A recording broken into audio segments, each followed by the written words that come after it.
Vamos a orar para comenzar nuestro periodo de prédica. Padre, te damos gracias por tu misericordia, por tu amor, porque hoy, Señor, tú estás con nosotros, Padre. No nos has abandonado en ningún momento. Hoy, Señor, ponemos en tus manos este tiempo. Te pedimos, Padre, que tú quites toda distracción, Señor, todo impedimento en nuestro corazón, Señor, en nuestra mente, para poder recibir tu palabra.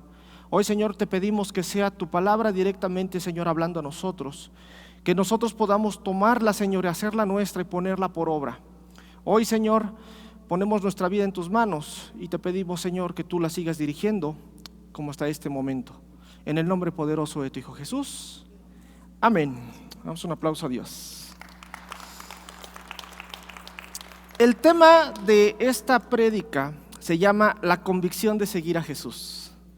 Y me gusta siempre empezar las prédicas con una pregunta. ¿Por qué sigues a Jesús? ¿Qué te motiva a seguir a Jesús? Y podemos hablar y decir, pues por amor, por agradecimiento. Es lo principal que empezamos a decir o lo que declaramos cuando nos preguntan esto. ¿Por qué sigues a Jesús?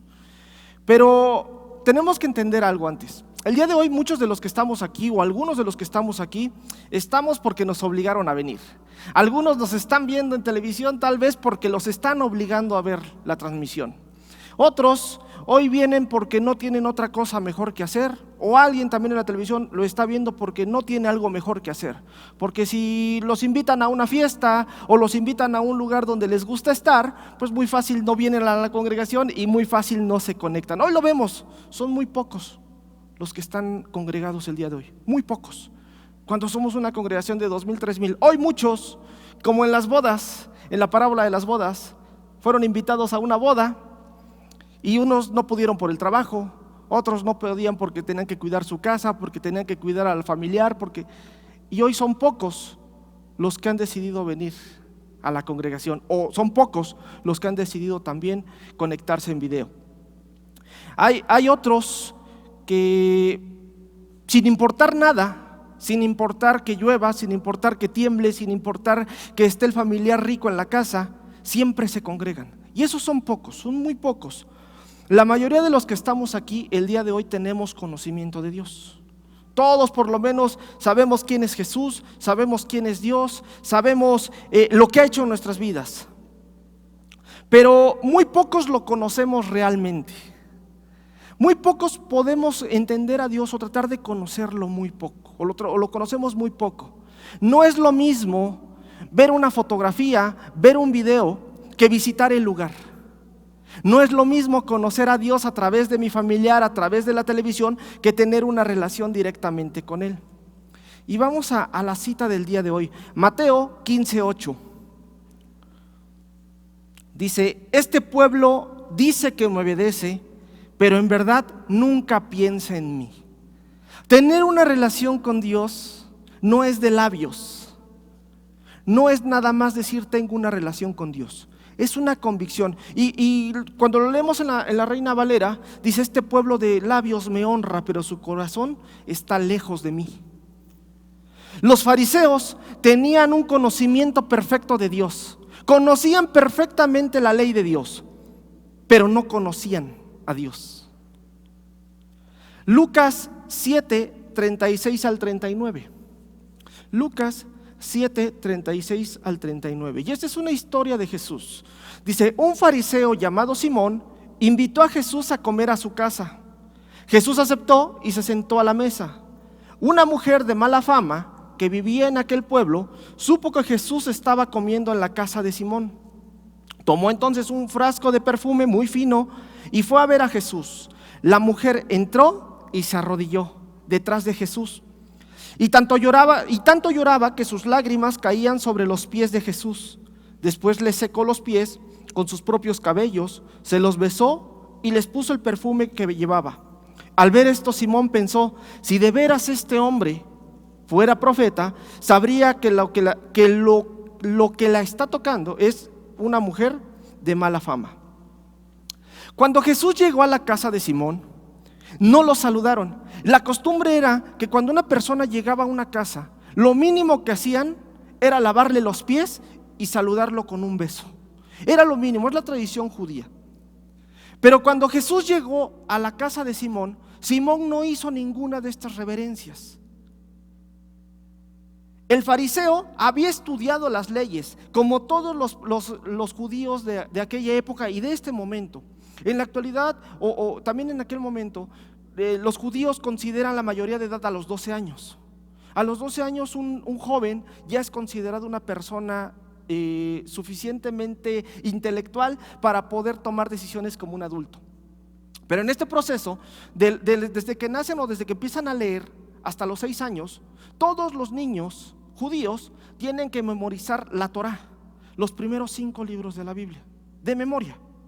Cuando ven que uno de esos niños es diestro para aprender la palabra de Dios, lo pasan al siguiente nivel. Y ahora tiene que aprenderse los demás libros, hasta Malaquías, que es el último de los libros. Entonces, todos los judíos conocen esos libros, por lo menos la Torá, los primeros 5 libros. Y el fariseo no era la excepción. Al contrario, el fariseo sabía mucho más de la palabra, porque era un maestro, era una persona que enseñaba la ley de Dios. Y tuvo muy cerca al Salvador, tuvo muy cerca al Mesías, escuchó todas las profecías del Mesías. Pero cuando lo tuvo frente a frente, no lo reconoció. Por eso no le rindió el honor que merecía el Mesías. En cambio, cuando vemos a la prostituta y oye hablar de Jesús que está en un lugar, deja todo lo que estaba haciendo por llegar a verlo, por derramar un perfume caro. Dicen que este perfume era muy, muy costoso. Valía más o menos alrededor de 1 año del salario de un soldado romano. Un soldado romano era de los que más posición tenían dentro del ámbito romano. Ganaba muy bien, era mucho dinero lo que costaba este perfume. Y ella llegó y lo derramó a los pies de Jesús. Con sus lágrimas enjuagó los pies e hizo todo lo contrario a lo que el fariseo tuvo que haber hecho. Ella estaba desesperada por verlo. A ella no le interesaba que lloviera, a ella no le interesaba que la vieran mal al lugar donde iban, a ella no le interesaba nada, ningún trabajo le interesaba. Nada era suficiente para apartarla de Jesús. Al final de la historia vemos en Lucas 7, 44 y 46. Dice: luego Jesús miró a la mujer y le dijo a Simón: ¿ves esta mujer? Cuando entré en tu casa tú no me diste agua para lavarme los pies. Ella en cambio me los lavó con sus lágrimas y los ha secado con sus cabellos. Tú no me saludaste con un beso. Ella en cambio, desde que llegué a tu casa, no ha dejado de besarme los pies. Tú no me pusiste aceite sobre la cabeza. Ella en cambio me ha perfumado los pies. Muchos de los teólogos o estudiosos de la Biblia dicen que esta mujer es María Magdalena. María Magdalena, la hermana, también dicen que es la hermana de Lázaro, la que más adelante vamos a ver que es de las primeras mujeres que predica el evangelio, la primera mujer que predica el evangelio, que es predicar la resurrección de Jesús. Es la primera mujer que habla de esto. Pero muchos también dicen que es la mujer que se encontró en adulterio, aquella que fue salvada de ser apedreada. El fariseo, por el contrario, aunque conocía la Biblia, aunque casi había nacido en una sinagoga, no conocía al Mesías. Nos puede pasar esto. Nosotros podemos nacer hasta en una familia cristiana, dicen de cuna cristiana. Y vemos que muchos de los que nacen dentro de una familia cristiana no conocen a Dios, porque la unción no se hereda. Si fuera así, el hecho de que tú nazcas en una cochera no te hace auto. El hecho de que tú nazcas en una congregación cristiana o tus padres sean cristianos no te hace cristiano. Eso es personal. Muchos creen que por llegar a la congregación y congregarte muchos años y dar tus diezmos, ya sientes que eres el mejor cristiano. Pero el que hagas eso, aun aunque sirvas, ni siquiera tiene nada que ver con la relación que tú tienes con Dios. Por eso hoy quiero hablarte de 3 formas de convicción o 3 razones por las cuales la gente sigue a Jesús. ¿Cuáles son estas 3 convicciones por las que la gente sigue a Jesús? Y la primera convicción por la que la gente regularmente sigue a Jesús es por comodidad. La mayoría de nosotros llegamos a Jesús queriendo que nos resuelva algún problema: sanidad, familiar, dinero. Todos llegamos por eso. Todos llegamos con una conveniencia. Vamos a ser honestos, todos llegamos con una conveniencia. Ninguno llegó y le dijo: Jesús, aquí está mi corazón, aquí está mi dinero. Muy difícilmente. Por ahí uno, pero es muy difícil. Todos llegamos con una situación. Y vamos a ver la historia de Sansón. Jueces 16, 20 al 21. Jueces 16, 20 al 21. Y le gritó: Sansón, los filisteos te atacan. Sansón despertó pensando que iba a librarse como antes, pero no sabía que Dios ya lo había abandonado. Los filisteos lo sujetaron y le sacaron los ojos. Luego se lo llevaron a Gaza, le pusieron cadenas de bronce y lo obligaron a trabajar en el molino de la cárcel. Muchos cristianos de muchos años hoy viven pensando que aún tienen la presencia de Dios en su vida. Vivimos en una época donde la religión nos ha comido como cristianos. El ritualismo nos ha comido como cristianos. Pensamos que llevar procesos nos van a llevar a salvación o nos hacen tener una relación con Cristo. Y no es así. Sansón era un nazareo. ¿Qué era un nazareo? Era una persona que era apartada para Dios. Él no podía tomar vino, no podía cortarse el cabello, no podía involucrarse con mujeres de otros pueblos. Hoy vemos muchos cristianos que dicen: una cervecita no pasa nada. Pero sí pasa. Al final no, a lo mejor no pierdes tu salvación, pero tu relación con Dios sí se ve menguada por esas acciones. Sansón confió en que tenía un poder. Dios lo llenó del Espíritu Santo. Y esa forma del Espíritu Santo antes no era como en este momento, como en este tiempo. Antes el Espíritu Santo solo descendía en ciertas personas específicamente. Hoy tenemos la libertad de que el Espíritu Santo se mueve en todos nosotros a libertad, de acuerdo a la relación que tengamos con Dios. En aquel momento el Espíritu Santo le daba sabiduría, le daba poder, le daba inteligencia a las personas. A Sansón le daba fuerza.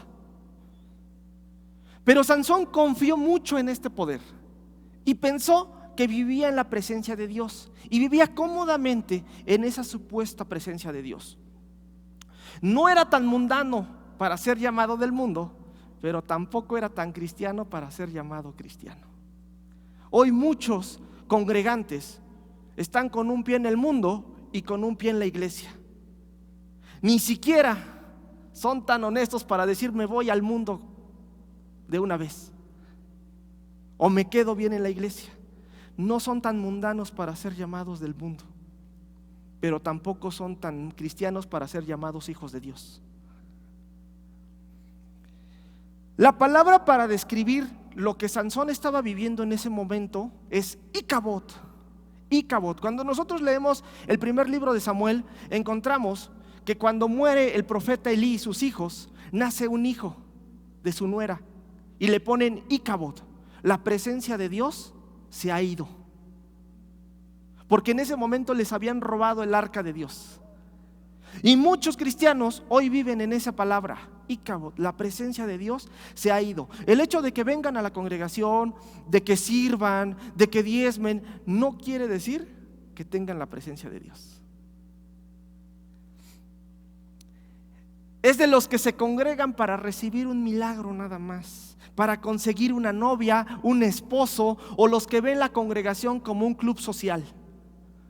Por eso hoy no vemos mucha gente, porque no les damos oportunidad de que se puedan quedar en los salones, que no se puedan quedar en los estacionamientos, porque se acabó el club social.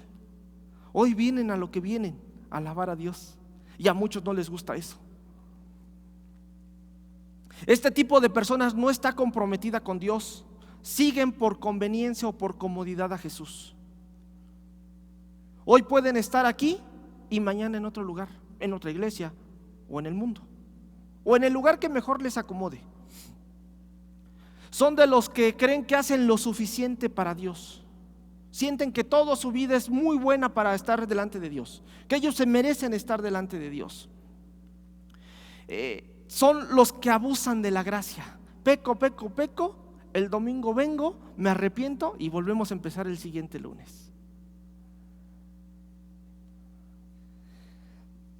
Son los que dicen: yo soy cristiano, pero hasta donde no me toquen el bolsillo. Soy cristiano hasta donde no me digan qué hacer. Hablábamos de la cumbre global de liderazgo hace 15 días. Poquitos del Centro Cristiano Peniel se conectaron a esa reunión. ¿Por qué? Porque no tengo dinero, porque no tengo tiempo, porque no tengo esto, porque no tienes a Dios. Nada más. Sansón cometió 7 errores. Sansón cometió 7 errores que le llevaron a perder la presencia de Dios. Y el primero fue la inclinación por las mujeres que no pertenecían a su misma nacionalidad.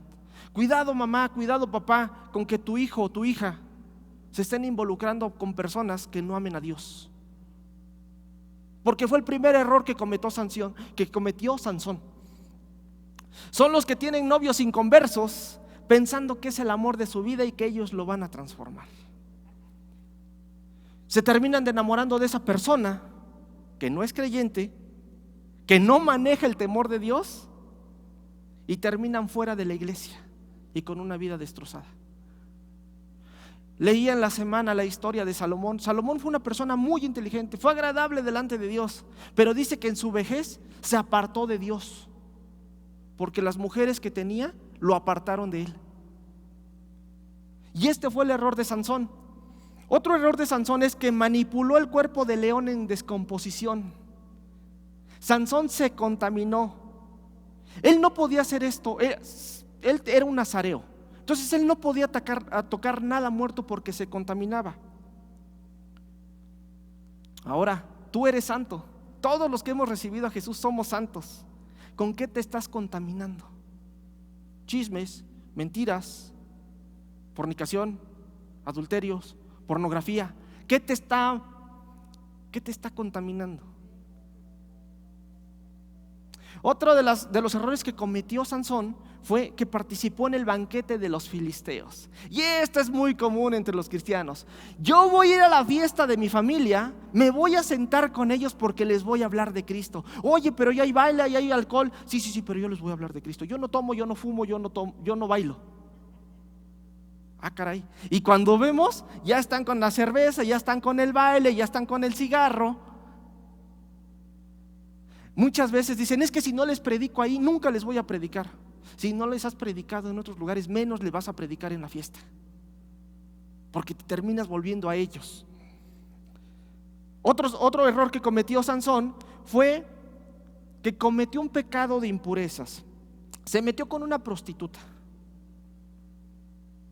Y hoy en día, gran cantidad de jóvenes, de adultos también, están involucrados en estas cuestiones sexuales.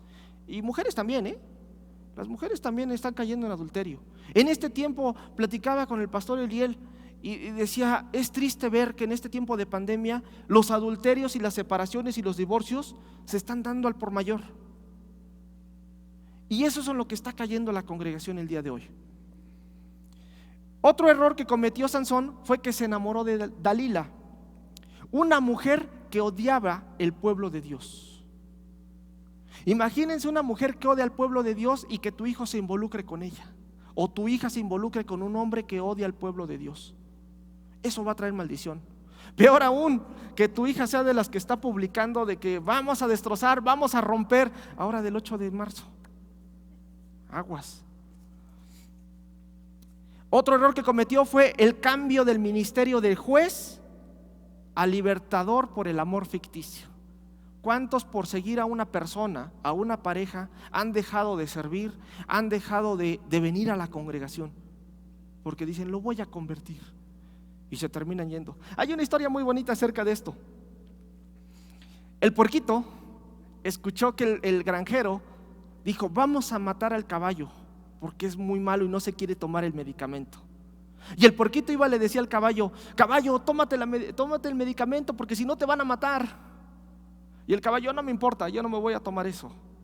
Y el puerquito otra vez iba y le decía al caballo: caballo, tómate el medicamento porque te van a matar.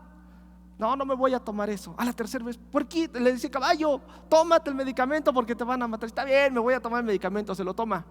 Y el granjero dice: uy, estoy muy feliz porque el caballo se ha tomado el medicamento. Vamos a hacer fiesta, hay que matar al cerdo. Muchas veces queremos ir a convertir y ni siquiera nosotros estamos tan firmes para poder mantener nuestra salvación. Y nos puede pasar lo que al puerquito. Otro error que cometió Sansón fue que pensó que aún Dios estaba con él. Y a veces nosotros creemos que Dios está con nosotros o aún nos está respaldando, cuando nosotros le hemos dado la espalda y nos hemos apartado de su cobertura. Si nosotros nos metemos a la cobertura de Dios, Dios es inmutable y ahí está y nos da su amor. El problema es que nosotros nos salimos de esa cobertura. Hay muchos que comienzan a pecar desenfrenadamente, a mentir, a engañar, a hacer cosas deshonestas, se roban esto, se roban el otro, una plumita no pasa nada. Y en el culto vienen, saltan, cantan, gritan, hacen, se tiran al piso y está bonito. Pero la vida refleja más. Cuando estamos mal y has hecho cosas indebidas, podemos ser sinceros con Dios y decirle: ¿sabes qué, Dios? Me equivoqué, fallé, ayúdame, necesito ayuda, levántame. Y la misericordia de Dios va a estar ahí siempre y nos va a ayudar. No tenemos que ser seguidores cómodos, seguidores que solo hacemos las cosas por hacerlo o por conveniencia. Esfuérzate en todo, que todo lo que tú hagas, no solo para Dios, pero todo lo que hagas sea de excelencia, sea bueno, porque el Hijo de Dios hace lo bueno en todos lados.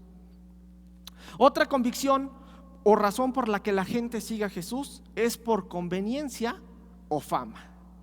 Híjole. Y aquí vamos a hablar de Absalón, el tercer hijo de David que tuvo con Maca. El nombre de Absalón significa padre, el padre es paz. Y qué ironía que al llevar este nombre, Absalón iba a causar división. Segundo libro de Samuel, capítulo 15, versículo 1 al 6.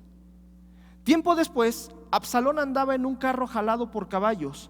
Lo acompañaban 50 guardaespaldas. Todos los días se levantaba muy temprano y se paraba a un lado del camino a la entrada de la ciudad. Si alguien iba a ver al rey para arreglar sus problemas, Absalón lo llamaba y le preguntaba de dónde venía. En cuanto aquel le decía de qué tribu era, Absalón le aseguraba: lo que pides es muy justo, pero el rey no tiene a nadie que atienda estos asuntos. Si yo gobernara este país, los atendería y les haría justicia. Además, a los que se acercaban a saludarlo y se inclinaban ante él, Absalón los levantaba, los abrazaba y los besaba. Así lo hacía con todos los que iban a ver al rey. De esa manera fue ganándose a la gente. Líderes que hablan mal de nuestro pastor, Absalones, que se quieren robar a la gente, quieren robar la fama, quieren robar el poder. Absalón buscaba solo fama y poder. Lamentablemente en la actualidad la iglesia se ha vuelto un trampolín, o hemos tomado la iglesia como un trampolín para obtener fama y aplausos. Todos quieren los mayores ministerios, donde sean vistos, donde sean aplaudidos. Corren para que los vean cómo corren. Alaban y gritan para que vean cómo los alaban y cómo les digan: mire ese hermanito, qué bonito canta, qué bonito danza, qué bonito hace. Buscan fama. Pero Jesús nos da la respuesta. Mateo 6:5: cuando ustedes oren, no hagan como los hipócritas. A ellos les encanta que la gente los vea orar. Por eso oran de pie en las sinagogas y en los lugares por donde pasa mucha gente. Pueden estar seguros de que no tendrán otra recompensa. Su recompensa ya lo tuvieron, sus aplausos y su fama. Lucas 14:8-11: cuando alguien te invite a una fiesta de bodas, no te sientas en el mejor lugar, porque si llega alguien más importante que tú, el que te invitó dirá: dale tu puesto a este otro invitado. Eso sería muy vergonzoso. Y tendrías que sentarte en el último lugar. Por eso cuando alguien te invite, busca el último puesto. Así cuando llegue el que te invitó te dirá: amigo, ven y siéntate en este lugar que es mejor. De esta manera recibirás honores delante de los demás invitados. El que se crea superior a los demás será puesto en el lugar menos importante. El que es humilde será puesto en el lugar más importante. ¿Por qué no vemos muchos servidores los miércoles? Porque aquí no se ven los aplausos. Los miércoles se ve el trabajo. Solo los domingos, a lo mejor cuando viene la mayor parte de la congregación, ahí se reciben los aplausos, pero los miércoles vemos siempre a los mismos. Porque aquí no hay aplausos, aquí hay trabajo. El trabajo se ve abajo, no aquí arriba. Aquí esto es solo un estrado donde nosotros levantamos las manos y adoramos a Dios, porque el verdadero escenario está allá arriba. Ahí es donde nosotros tenemos que levantar nuestra voz. Hemos visto muchas personas que lo que buscan es seguir de lo que buscan de seguir a Jesús es ser vistos, ser aplaudidos, que digan qué bonito tocas, qué bonito cantas, qué bonito hablas, qué bonito dices. Pero todo radica en una falta de identidad. Muchas de esas personas que buscan esos aplausos, esa fama, lo único que buscan es satisfacer la carencia de identidad, la carencia de amor que no tienen en sus casas o que no conocen de Dios. No han entendido que seguir a Jesús es negarse a sí mismo, negarse a lo que yo quiero, a lo que yo pienso y a lo que yo creo. No seamos como el burrito que piensa que los aplausos son para él, y los aplausos no son para el burro. Los aplausos son para el que va montado en el burro, y ese es Jesús. Muchos cristianos empiezan a crecer tantito, y ya sienten que vuelan, ya sienten que flotan. Ya no me vean, ya no me toquen, ya no me hablen, porque yo aquí soy de los buenos. Y no es así. Y esto no es nuevo. Satanás era el querubín más hermoso, el más bonito. Tiene mucha inteligencia, es sabio, no al nivel de Dios. Pero él quería, su corazón estaba lleno de orgullo y estaba lleno de soberbia, y quiso igualarse a Dios. No conoció la humildad y eso lo llevó a la caída. Cuando sigas a Jesús, no busques exaltación, no busques lo tuyo. Busca que el que brille y el que sea aplaudido sea Jesús. Porque nos ha pasado que muchos, cuando van a evangelizar, sus fotos con los niños, ay, aquí dándole de comer a los niños, aquí sirviendo a los niños. ¿Para qué necesitas eso? Si el trabajo que estás haciendo ya es recompensado con ellos, ¿para qué es necesario subirlo a las redes o que la gente te vea que estás predicando o haciendo? Sé como Jesús, no busque los aplausos, busca la cruz. Sé como los apóstoles, ellos no buscaban ser aplaudidos. Cada uno de ellos murió de una forma trágica, no negando su fe. Piensa en esas familias que murieron en el Coliseo Romano, muertos por leones. Ellos no tuvieron fama, ellos solo tuvieron la convicción de seguir a Jesús. La tercera convicción por la que la gente sigue a Jesús, y esta es en la que deberíamos de estar todos, es por amor y por lealtad.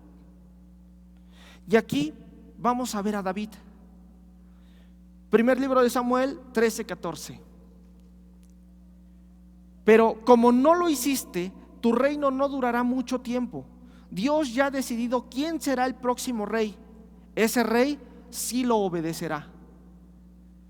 Y cuando estas palabras le da Dios a Saúl, está hablando de David, un hombre conforme a su corazón.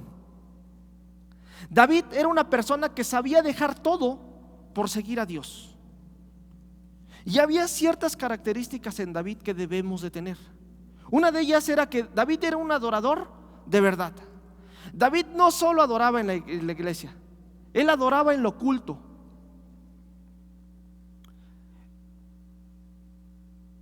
Él no adoraba solo para ser visto. David se preparó mucho tiempo. Imagínense el Salmo 23 cuando lo preparó. Él no era rey, ni siquiera tenía una promesa de ser rey. Lo hacía cuando cuidaba ovejas. Y en ese tiempo Dios lo preparó para hacer lo que iba a hacer de David. David era un hombre de verdad. David era una persona leal. Era una persona tan leal que cuando le hizo una promesa a su amigo Jonatán, tiempo después cumplió y rescató a su familia, cuando él pudo haberlos destruido. David era un hombre de oración. Tenía una comunicación constante con Dios. David dice que cuando instituyó la alabanza nuevamente en el templo de Dios, dice que tenía cantores y tenía levitas las 24 horas. Por eso cuando David veía desde su castillo a la lejanía el templo de Dios, siempre había adoración, siempre había alabanza, siempre había algo donde él pudiera refugiarse. David, si en la medio de la noche sentía dolor, sentía alguna pesadez, sentía algún remordimiento, sentía cualquier cosa contraria a Dios, iba inmediatamente a alabar a Dios. Y eso es lo que debemos de tener nosotros en nuestras casas, en nuestra vida. Un lugar de adoración, un altar de adoración, un lugar donde todos los días alabemos a Dios, cantemos. A veces no se necesita música para alabar a Dios. Lo alabamos con nuestras acciones, lo alabamos con nuestra vida. La prioridad de David era la presencia de Dios. Lo primero que hizo David fue traer el arca de Dios, el lugar donde habitaba Dios. Y eso es lo que nosotros tenemos que hacer ahora, traer el arca de Dios a nuestra vida. Y esto implica, cuando viene una pregunta, cuando tú haces algo, ¿Dios es tu prioridad en eso? Cuando vas a iniciar un trabajo, cuando vas a iniciar una carrera, cuando vas a iniciar un matrimonio, ¿tu prioridad es preguntarle a Dios si quiere eso? Y si Dios te dice que no, ¿lo dejarías? Eso es como debemos de movernos. La pasión de David era la casa de Dios. Nuestra pasión hoy debe de ser la casa de Dios, la iglesia, el cuerpo de Cristo, también la congregación. Eso debe de ser nuestra pasión. La pasión era por toda la casa, no solo por ciertos lugares. Porque hay unos que ahora solo les gusta servir en niños, solo les gusta servir en alabanza, solo les gusta servir en células. Pero David tenía una pasión por toda la casa de Dios, no solo por un solo ministerio. Nosotros deberíamos de servir en todos los lugares. Si queremos conquistar el corazón de Dios en nuestra vida debe girar alrededor de la iglesia. Eso debe de ser nuestra prioridad. Tu prioridad no debe de ser tu trabajo, tu prioridad no debe de ser tu familia, tu prioridad debe ser Dios. Cuando tu prioridad es Dios, todo lo demás se acomoda. David tenía un corazón de servicio. David es mencionado por primera vez en la Biblia cuidando ovejas. Ahí vemos a David haciendo lo que le toca, cuidando ovejas. Ahí fue donde aprendió todo lo que tenía que saber acerca del cuidado, donde se escribió la mayor parte de los salmos, ahí en lo oculto. Jesús pasó 30 años preparándose para tener 3 de popularidad. ¿Cuánto tiempo llevas preparándote? ¿En qué te estás preparando? Y peor si eres líder, ¿cómo te estás preparando para darle de comer a las ovejas que te encargaron? ¿Estás en escuela teológica? ¿Qué cursos estás tomando? ¿Cuánta Biblia lees? ¿Cuánto oras? Porque hoy agarran muchos que están viendo hoy predicadores judíos, y a lo mejor medio zafaditos, cuando la verdadera palabra está en la Biblia. David conoció el corazón de Dios. ¿Qué tanto conoces el corazón de Dios? ¿Qué tanto conoces lo que Dios quiere para tu vida? Eso lo obtenemos teniendo una relación con Él. David se convirtió en una persona atractiva, y no era no solo físicamente, sino espiritualmente. ¿Te has encontrado con esos hermanos con los que es agradable estar? Es porque hay presencia de Dios. Hay hermanos que tú los ves, ay, ahí viene ese hermano, mejor me voy para allá porque aguas. ¿Ves que también Cuando no hay presencia de Dios se siente. David entendió que servir es lo mismo que adorar. David no se quedaba sentado. David no nada más veía pasar a las edecanes. Ay, sí faltan muchas edecanes, ¿verdad? Él es de los que se decía, a ver, ¿en qué sirvo? Y muchos dicen, no, pastor, yo voy a servir en lo que usted me ponga. Han pasado 3, 4 semanas y no los hemos visto servir en nada, David fue un escudero. Cuando Saúl vio a David, supo que era un hombre digno de confianza. Y eso es lo que debemos ser nosotros como cristianos, personas dignas de confianza. ¿Qué tan confiable eres? ¿Qué tanto se acercan las personas a ti a decirte, ¿sabes qué? Te dejo mi cartera y mi dinero ahí, yo sé que tú me lo vas a cuidar. Te dejo a mis hijos porque yo sé que en tus manos van a estar bien cuidados. ¿Qué tan confiables somos? David, siendo rey, siguió siendo un siervo. ¿Recuerdan cuando David entra danzando, se quita su corona, se quita su capa, se quita su traje de rey y danza delante de Dios? No había nombramientos, no había poder, no había posición, simplemente un corazón dispuesto a servir y adorar a Dios. Hoy dicen, no, es que yo como soy líder, como soy supervisor, como soy coordinador, yo no puedo servir en estas cositas. No, yo como canto, no, yo cómo me voy a bajar a servir ahí de decán, porque yo tengo una posición, no. Entonces hoy todos debemos aprender a servir en todo. No hay posiciones. Muchas veces podemos ver a Jesús como un modelo inalcanzable porque decimos, es que es Dios. Y Jesús por eso no se equivocaba, pero Dios también fue 100% Dios y 100% hombre, y no pecó. Pero podemos bajar un poquito el estándar con David. David fue hombre 100%. Y vemos que podemos alcanzar la estatura del varón perfecto siguiendo esos caminos, esforzándonos y renunciando al yo creo, yo pienso y yo puedo, sino que Dios haga su voluntad en mí. Como conclusión, lamentablemente hemos confundido la idea de ser un simple seguidor de Jesús cuando en realidad hemos sido llamados a ser discípulos. Hoy nosotros debemos ser la reproducción fiel de nuestro maestro. Les decía que cuando un niño tenía 6 años ya aprendía los 5 libros de la Biblia. Cuando tenía 12 ya se aprendía los otros demás libros. Pero cuando después de esa edad, los niños, cuando llegaban a los 12 años y veían que eran diestros para memorizar la Biblia, los pasaban a un siguiente nivel, en donde los ponían a hacer algo que se llamaba pílpul, es decir, el debate. Cuando nosotros vemos a Jesús siempre con los maestros fariseos, siempre lo encontramos haciendo este debate. ¿Cuál es ese debate? Le preguntan los fariseos, ¿podemos dar esta moneda al César? Y Jesús le responde con otra pregunta: ¿de quién trae la cara? Eso es el pílpul, responder una pregunta con otra pregunta. Y eso lo hacían solo los maestros. Entonces, cuando los niños eran diestros para memorizar la Biblia, pasaban a ese nivel. Después de un tiempo les hacían un examen y ahí no les decían sacaste 10, sino cuando pasaban el examen el maestro les decía sígueme. Y ese joven discípulo se iba a vivir con el maestro, lo cuidaba, comía con él. El discípulo aprendía a hablar como él. Cuando nosotros vemos a Pedro y a los discípulos, ¿qué los encontramos haciendo cuando Jesús los ve? Cumpliendo oficios. ¿Por qué? Porque ellos, los maestros de la ley, dijeron que no eran suficientemente buenos para ser educados en la palabra de Dios. Por eso cada uno se dedicaba al oficio de su padre. Por eso cuando pasó Jesús y los vio pescando, Jesús les dijo sígueme.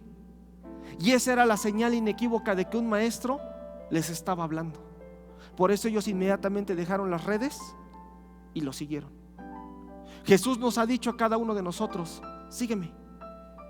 Deja tus problemas, deja tu trabajo, deja tus situaciones, deja tus pensamientos, ven y sígame, sígueme, niégate a ti mismo, toma tu cruz y sígueme. Muchos hoy hay muchas personas hoy que son fans de actores que vemos en Instagram, pero no conocemos su corazón. Y muchos podemos llegar a ser así con Dios. Solo vemos al Dios de lejos. No podemos acercarnos a Él. Algo nos lo impide. Y eso no es el enemigo. Eso somos nosotros mismos, los que no nos podemos acercar a Dios. En alguna ocasión vemos a Jesús que alimenta 4,000 y 5,000 personas. Pero sus verdaderos discípulos eran solo 70. De esos 4,000 y 5,000 personas que lo seguían, vemos que solo 70 personas eran sus discípulos. En Lucas 10:1 dice: después Jesús eligió a 72 discípulos y los envió en grupos de 2 en 2 a los pueblos y los lugares por donde Él iba a pasar. De esos 5,000 personas, 4,000 personas, solo 70 eran cercanos a Jesús. Pero de esos 70, sus verdaderos cercanos, con los que platicaba, con los que comía, eran 12. Después de su muerte y ya resucitado, se apareció a más de 500 personas. Pero en la venida del Espíritu Santo, después de que Jesús sube, solo 120 recibieron al Espíritu Santo. 380 personas seguramente estaban de fiesta, seguramente estaban trabajando, seguramente no fueron porque ese día se enfermaron o porque ese día tenían otra cosa más importante que hacer. La prioridad para ellos no era el Espíritu Santo. Hay algunas condiciones que son necesarias para seguir a Jesús. Lucas 9:23 al 29. Después Jesús le dijo a todos los que estaban ahí: si alguno quiere ser mi discípulo, tiene que olvidarse de hacer lo que quiera. Tiene que estar siempre dispuesto a morir y hacer lo que yo mando. Si alguno piensa que su vida es más importante que seguirme, entonces la perderá para siempre. Pero el que prefiera seguirme y elija morir por mí, ese se salvará. De nada sirve que una persona sea dueña de todo el mundo si al final se destruye a sí misma y se pierde para siempre. Si alguno se avergüenza de mí y de mis enseñanzas, entonces yo, el Hijo del Hombre, me avergonzaré de esa persona cuando venga con todo mi poder y con el poder de mi Padre y de los santos ángeles. Jesús decía delante de todos: el que quiera venir en pos de mí, niéguese a sí mismo, tome su cruz y sígame.